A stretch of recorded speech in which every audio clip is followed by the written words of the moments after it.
of Panero's Clothing, and these are my 5 things to do to become a changemaker.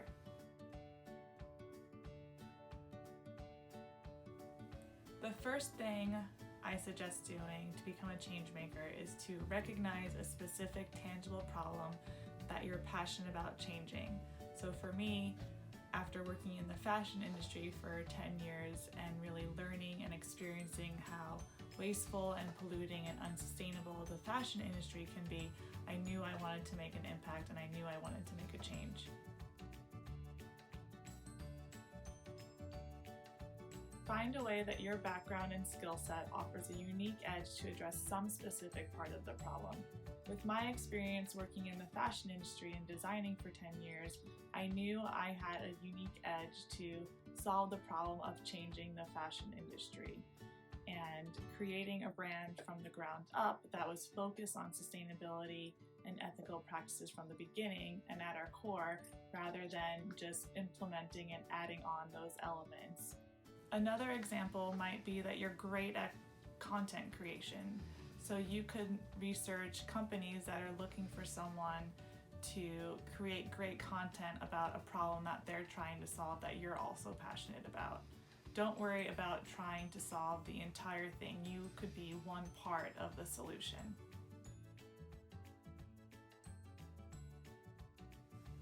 Once you've identified the problem and you have your proposed solution, I highly suggest creating a business plan and a go-to-market strategy. Whether you're a non-for-profit organization or a for-profit company like mine, getting your ideas down, whether it's a pitch deck or a business plan or whatever you feel comfortable with, will really help organize your ideas.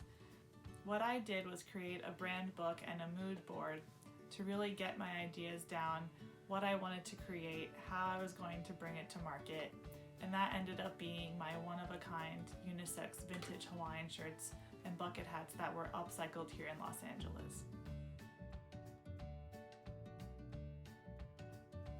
The fourth thing I would do is to share your idea with a small group of people that you highly respect and you can trust.